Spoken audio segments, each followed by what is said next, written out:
At wedding anniversary, I was attacked and had my neck cut by a relative of my wife's patient. I was hanging by a thread, rushed to emergency, but my wife, the surgical expert, never showed up. After I got out of danger, I saw a post from my wife's childhood friend, Howard, on social media. He made a joke about feeling so bad he wanted to jump off a building, and someone rushed to his side to comfort him. How sweet. The picture showed my wife smiling gently while blowing on a bowl of porridge, taken at 3 a.m. Meanwhile, I was in the emergency room fighting for my life. After getting discharged, I found a large insurance policy at home. The beneficiary was my wife. I overheard her whispering angrily in the bathroom. Damn Jackson. If only he was dead, we'd get $8 million in insurance money. Enough to pay off your debt. We weren't even 5 kilometers from the hospital. I was bleeding so much and could pass out any time. Becky stopped the car by the side of the road. Get out, she said urgently. Howard's depression is acting up. He's about to jump. I need to get to him immediately. Couldn't believe my ears. My eyes widened in disbelief. I had several severe wounds, the deepest cut on my neck nearly down to the bone. And she was asking me to get out of the car. I tried to speak, but Becky impatiently frowned. Don't you know Howard's already on the rooftop? This is life and death. Can't you be compassionate? She got out of the car, opened the back door, and yanked me out without hesitation. The sudden pull loosened my grip on my neck, blood spurting out instantly. I scrambled to hold my wound, pleading with her. Please just get me to the hospital. It won't take long. I've lost a lot of blood and feel dizzy. I'm going to die. Becky shot me a cold look. Relax, it's just a minor injury. You won't die. I'm a doctor. I know what's serious and what's not. Don't you trust my professional judgment? If it's that urgent, hail a cab yourself, she said before flooring the gas and driving away. Before I could even react, the car's sudden start knocked me to the ground, my head hitting a sharp stone. Blood covered my face. I curled up on the cold, hard pavement, a wave of despair washing over me. At the brink of life and death, my wife of 3 years abandoned me for a call from her first love.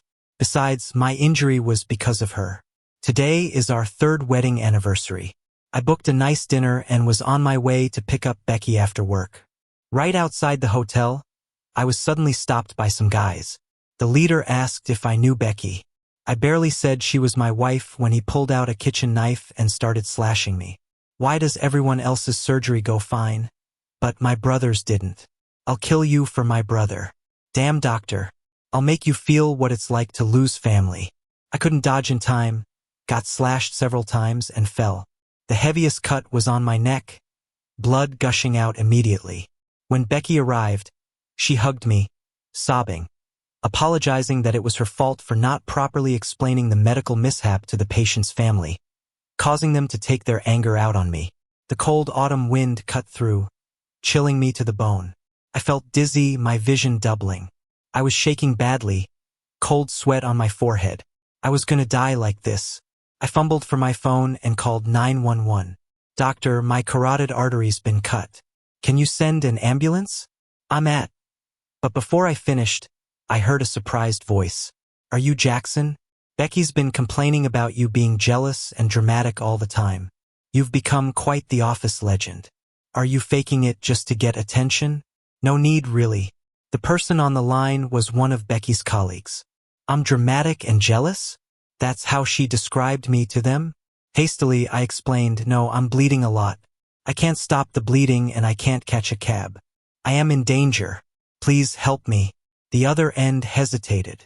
We only have 2 ambulances on night duty. Becky called them for someone about to jump. Maybe call Becky? She's the doctor and knows your situation best. With no other option, I called Becky again. The phone rang for what seemed like forever before someone picked up. It wasn't Becky's voice.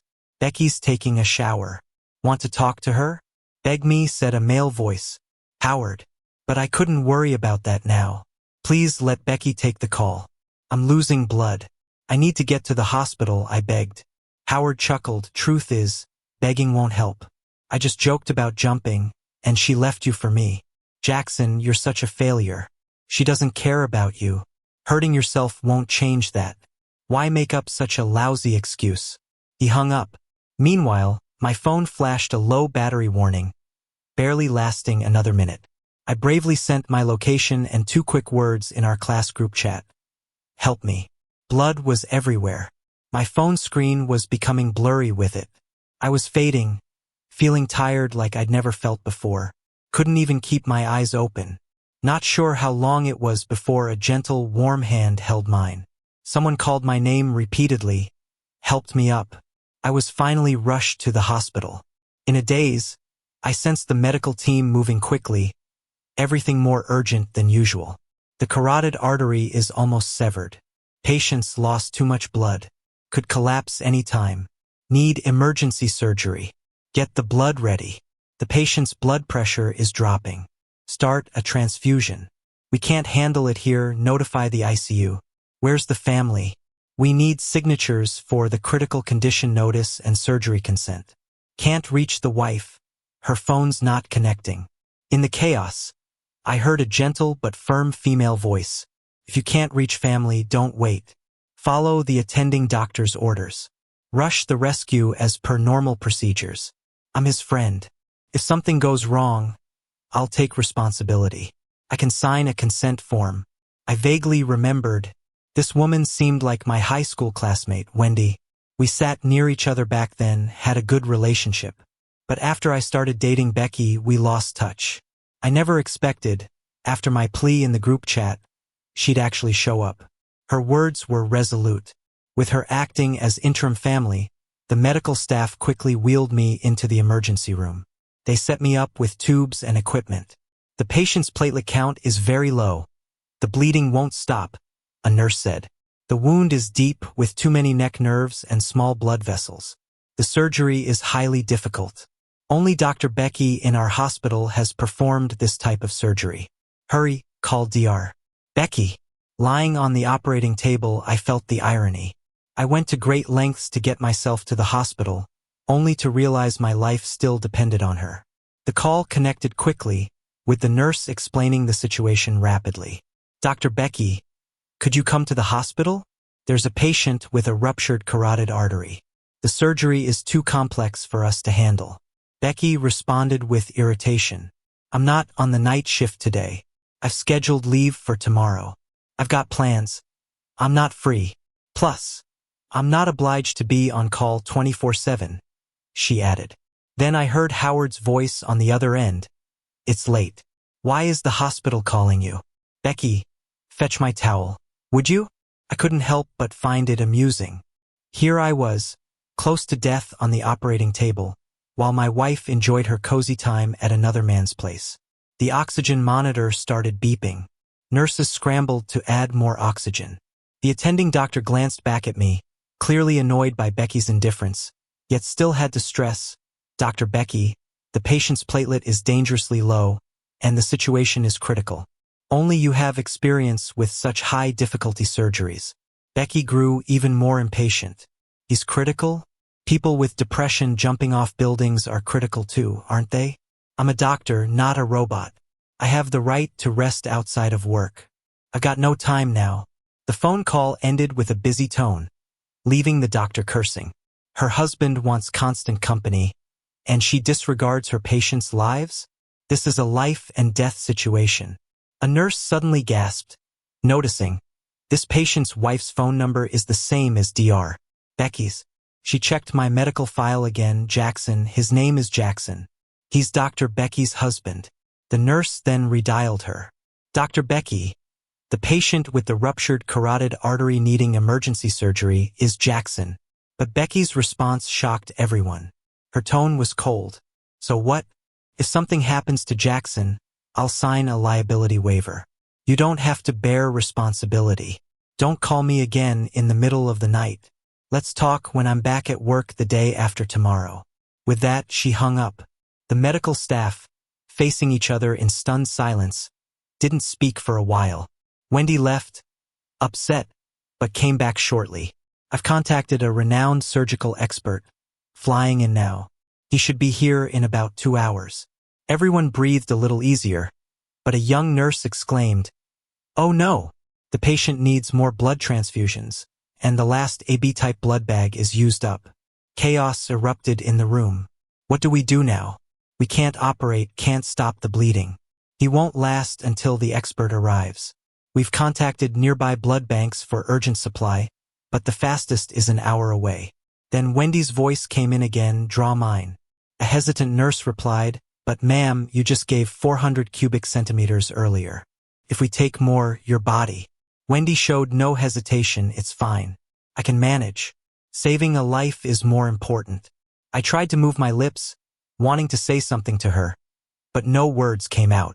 Instead, long tears rolled down. Strangers worked relentlessly to save me, and an old classmate risked her life for me.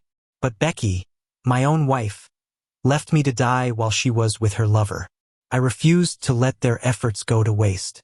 With sheer will and the blood Wendy gave, I hung on until the expert and the blood arrived. The surgery went smoothly. My nerves and vessels were sutured, and the bleeding stopped. I lay in the ICU for a day and a night, finally turning the corner. My neck was wrapped up like a mummy as Wendy pushed me in a wheelchair to a regular ward. Only then did I learn Wendy was here on a business trip, and when she saw my SOS message, she happened to be staying near the hotel. So she came to check and ended up saving my life. Not all bad, considering. I apologized multiple times, planning to treat her to a nice meal once out of the hospital. Maybe gather a few other classmates from back then for a reunion.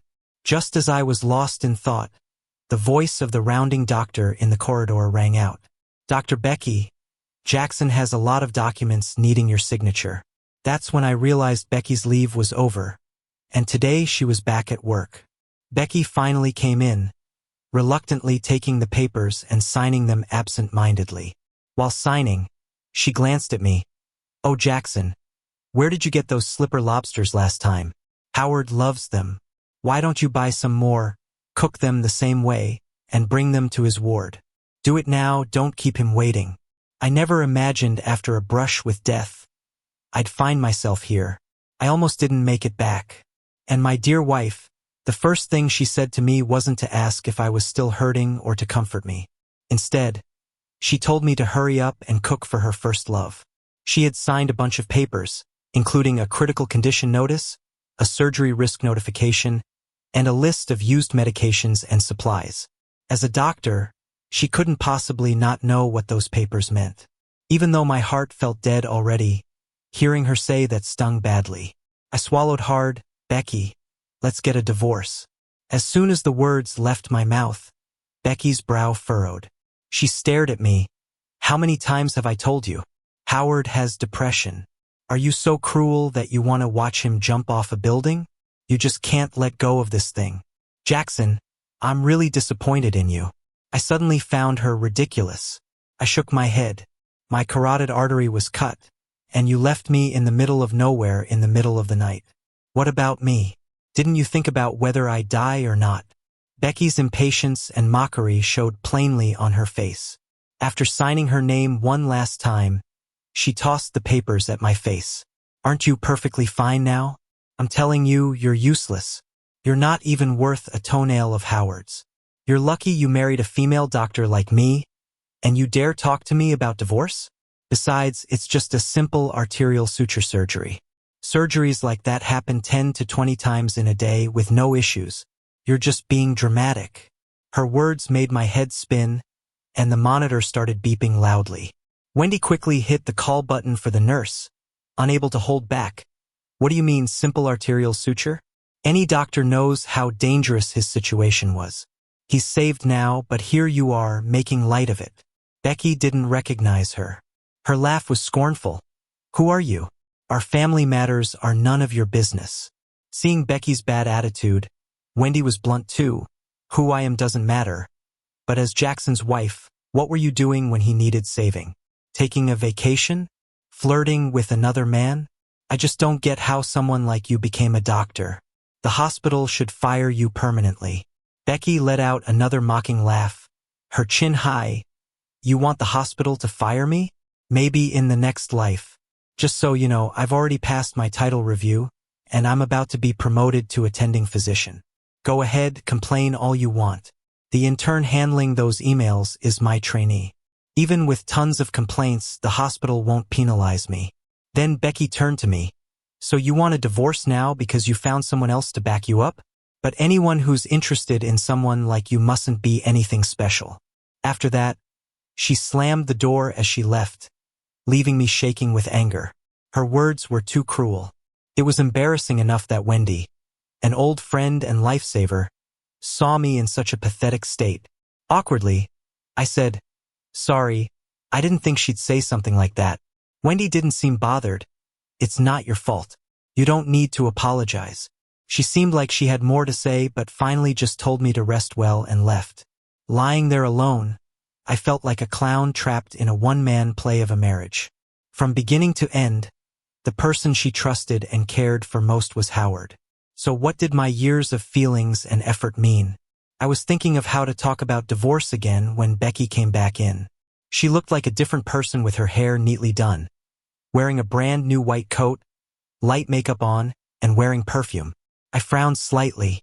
Howard liked women wearing perfume, but I had sinus issues and couldn't stand any fragrance.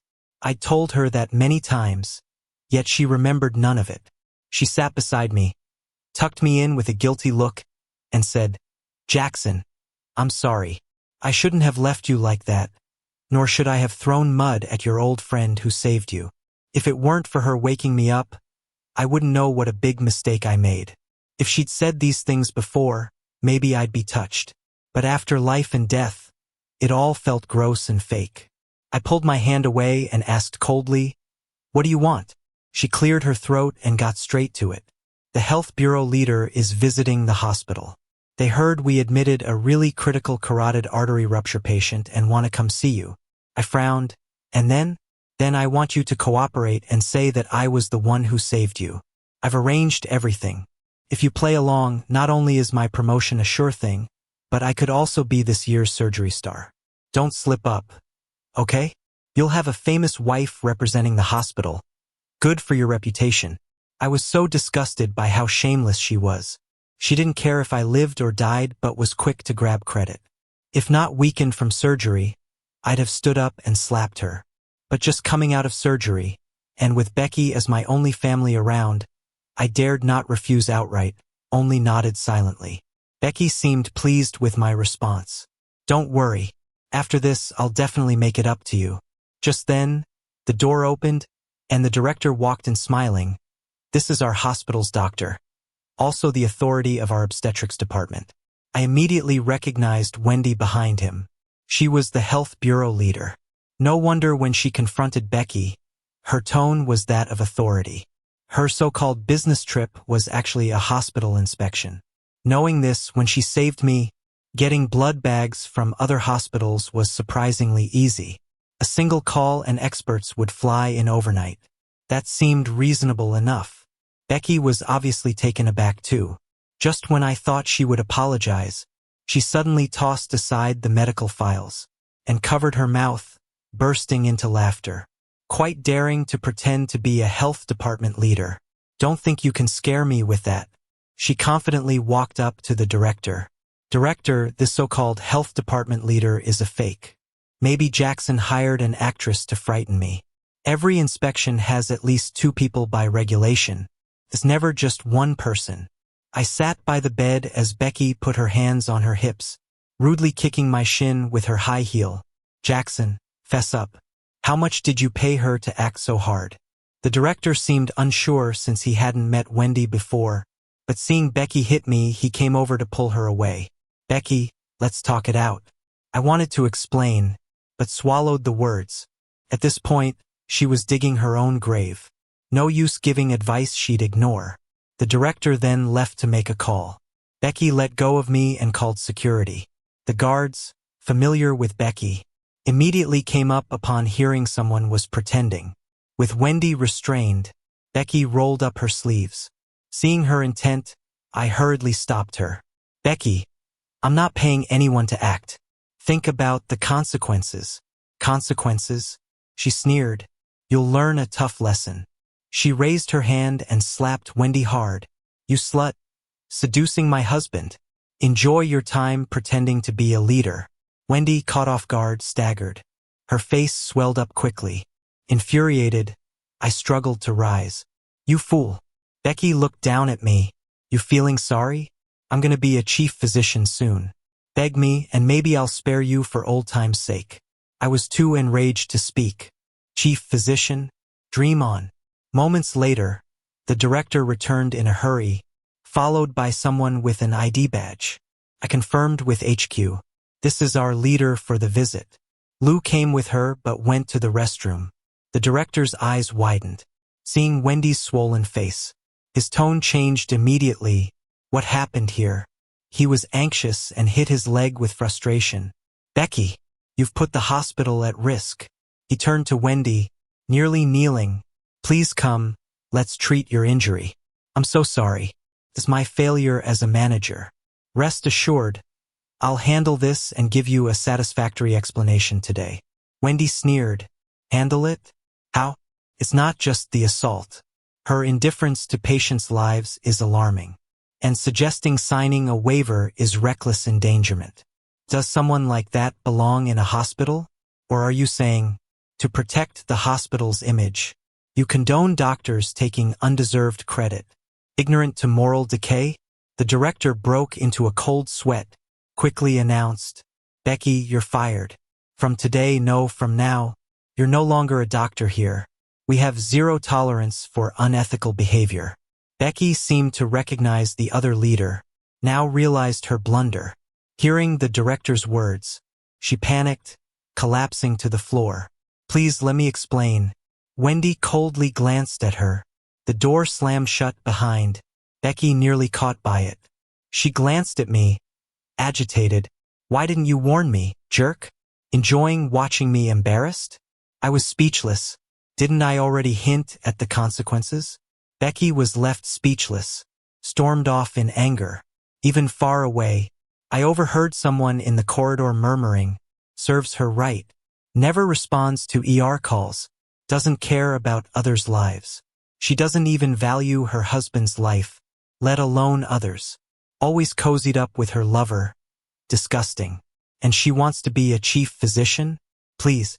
After they left, I rested a bit. Since the 4-drip finished, and no nurse answered the call light, I pulled the needle out myself, slowly got up to find help. Just stepping outside, I heard someone in the next room sighing deeply. Sounded like Howard. I used credit cards and online loans. Thinking of debt collectors gives me jumping off the roof thoughts. Becky's familiar voice was heard, gently comforting. Don't worry, Howard. We'll figure it out. I won't let anything happen to you. Howard replied with some resentment. What can you do? The promotion's probably gone. I lost $5 million. Maybe it's better if I just die. One and done. Becky was eagerly trying to cheer me up. I was so mad. It was all Jackson's fault. Not only did he not have my back, he actually conspired with outsiders to screw me over. The real enemy is him. If he just dropped dead, I'd get my hands on $8 million in no time and wouldn't need to bother about getting promoted or not. $8 million. Then it hit me. 2 years ago, right after we got married, I used our savings to buy us both hefty insurance policies. Newlyweds and all, we made each other the beneficiaries. Now, the 2-year term is up, and the policy's in force. Accidental death payout? $8 million flat. Becky was still ranting. I had seen his health check report. Low platelets. He has a clotting disorder. A bleed wouldn't stop easily. That's why I knew that relative would cause trouble. I left the doctor's file on the desk on purpose.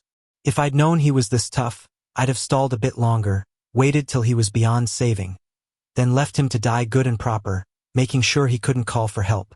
My fists clenched, my palms icy with sweat. Recently, I heard the stock market was booming, limit up several days straight. Howard invested big and made a killing. Becky didn't stop bragging in front of me about how clever he was, how gifted he was with investments, that he was a born CEO. But this month, I heard the market tanked, hitting limit down quite a few times. Becky asked me several times if I could lend Howard some cash to cover his positions and cut losses. She never handed over a cent of her paycheck.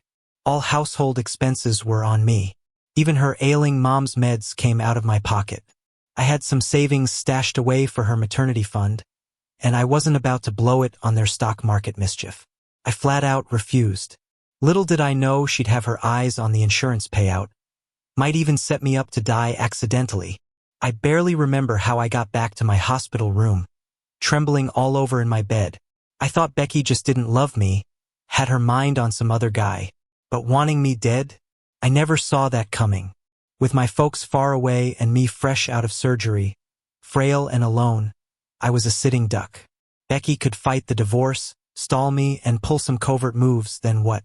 Wendy saved me once, no guarantee she could again. The thought alone unnerved me. I typed up a divorce agreement, wrote, erased, rewrote 1,000 times, concessions everywhere for Becky. In the end, I tossed the phone aside. Becky's hospital trouble ensured she wouldn't let me off easy. I stayed a few more days in the hospital. To my surprise, Becky didn't even once bother me. Discharged and paperwork done, I stumbled into Becky at the hospital entrance. Unfazed, she reached for my things. "Jackson, let's go home." Her words chilled me. I reflexively stepped back, lied without thinking. "I'm not going home yet."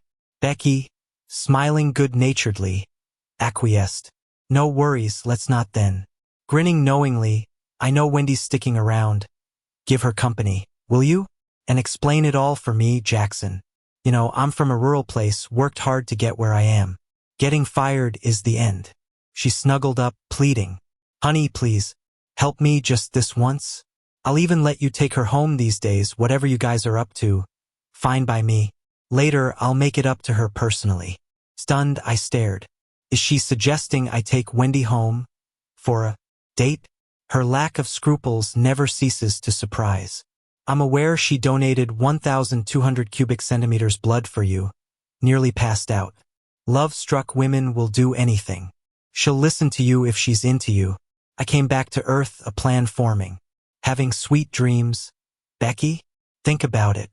You insulted her, slapped her, called her a mistress. Her face is mud now, she's no fool. Won't easily forgive for your sorry sake. Even if she likes me, so?" Becky, stunned, paused before asking, "So, what should we do?" Feigning difficulty, I responded, "There is a way, but forget it, you'd never go for it. Let's just go home." I pretended to head for the car. Becky panicked. "Jackson, you're my best chance, what's your idea?" "I'll agree, no problem." Hesitating on purpose, I finally suggested, "Let's get a divorce. Show some intentions here. If I'm single, Wendy won't have anything on you. We'll know you mean business, so I can talk her over. But it's a fake divorce, of course. Don't get ideas once we split. No running off to Howard. Cheat and I'm out." Used to me making up first after fights, Becky didn't linger long on it. Rushed to say, "Relax, honey. Howard and I are purely platonic. Just care for him due to his depression. You know how good you are to me.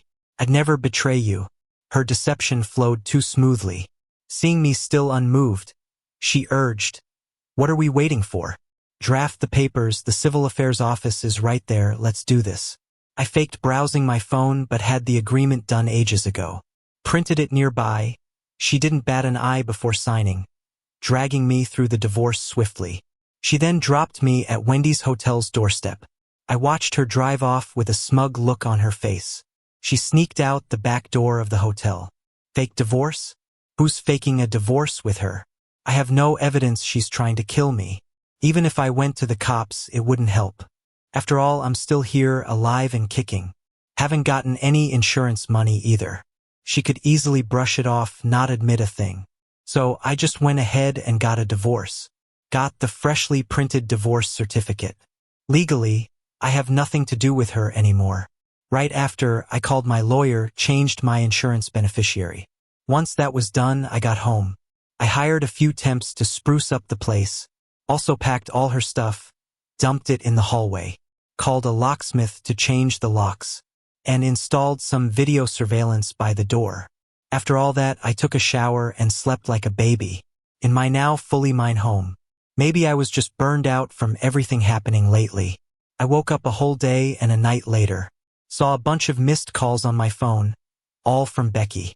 I just ignored them. Wendy had sent me 2 messages.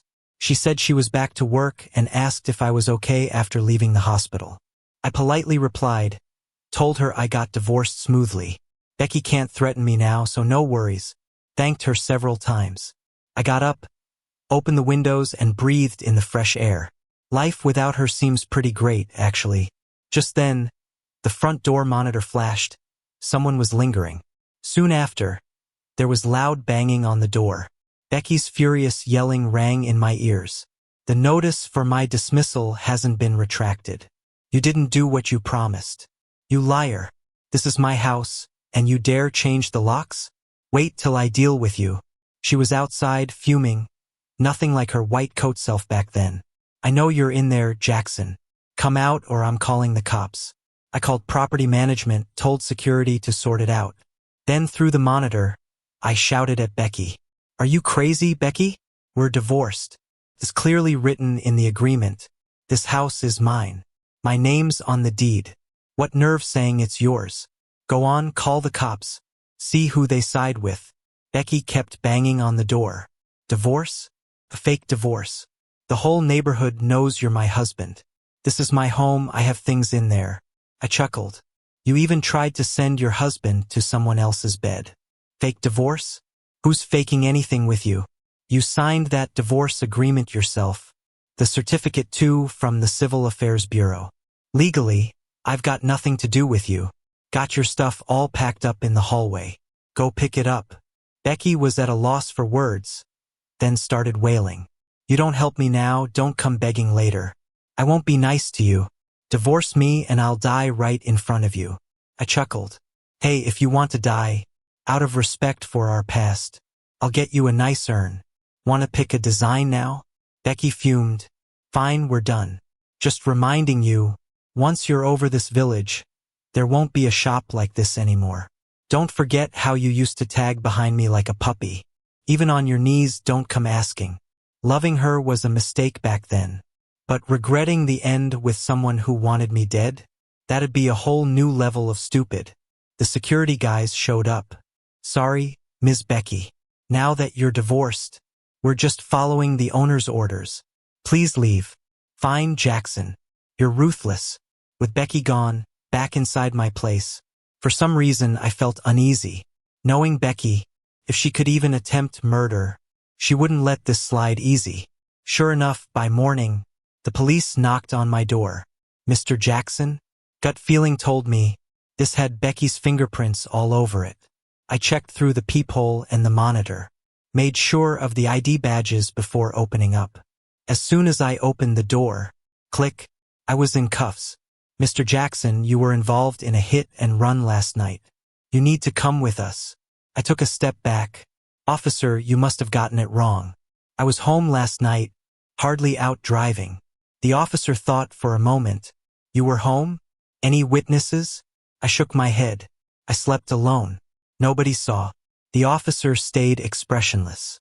Traffic cameras caught a driver resembling you. And the vehicle involved is in your garage. Let's go. Answer questions at the station.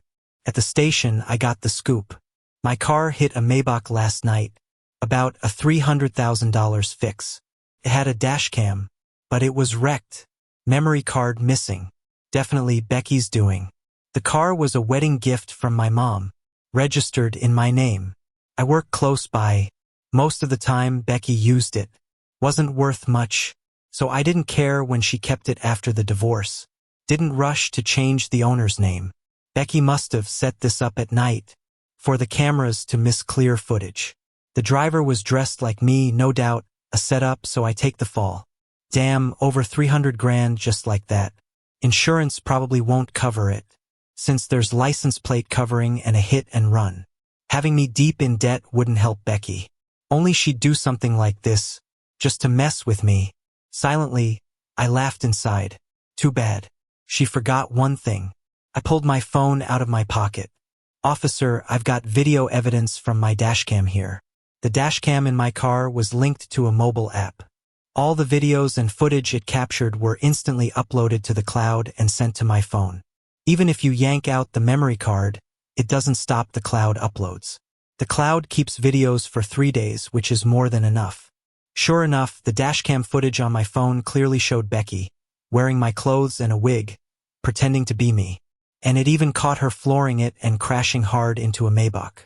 Plus, after she did all that, parking my car back in my garage, and destroying the dashcam, taking the memory card, I handed the video evidence over to the police and cleared my name.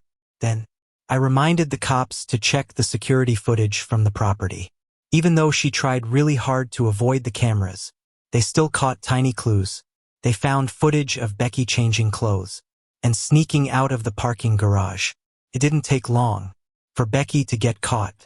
The evidence was undeniable. The crime facts were crystal clear. She couldn't deny it at all. The moment she saw me, she pointed at my face, cursing me out. "You piece of trash. You'll never die in peace." I watched her pathetic outburst with a smile. Right now, she totally looked like a joke. If she hadn't been such a fool, how did she end up like this? "Becky, go sweat over the sewing machine in jail. Have a good think." Hearing the words "sweat over the sewing machine," she suddenly jumped up. "Dream on about me sitting in jail." The car owner already said, "As long as I pay up, they'll agree to settle it." She must have forgotten. All her salary probably already went straight to Howard. All she had left was an old car. Over 300 grand. How could she pay up? I just smiled without saying anything. Becky got all riled up, like trying to prove something. She called Howard right in front of me, but she couldn't even get through. She kept trying, only to hear the lifeless "the number you dialed is temporarily unavailable" message on repeat. I smugly pointed out, "He's probably blocked you." But Becky didn't believe it. She borrowed a cop's phone to call him herself. Turns out, the call actually went through. She seemed like she'd grabbed a lifeline. Her voice all rushed and panicked. "Howard, help me out. I crashed a Maybach. They want 300 grand or jail time. Didn't the stock market pick up? You've got a few hundred grand in your stock account, right? Cash it out and help me out." Howard's voice was ice cold. "Becky, we're just friends. Remember? However much I have in my account. What's it got to do with you? Do I need your help spending it?" Becky got desperate. "Howard, last time when you lost money, I even took out tens of thousands in online loans to help you out. When you had depression, I was the one who stuck by you, taking care of you, comforting you. How can you say we're just friends? Are you gonna watch me walk into jail?" Howard chuckled. "What depression? I was just messing with you. I'm rich and idle. What's there to be depressed about? Every day is a happy day for me. All right, enough of that. I'm busy. My girlfriend needs me." And I clearly heard a woman's voice top it off, giggling and sweet-talking. Howard answered with a playful tone, then hung up.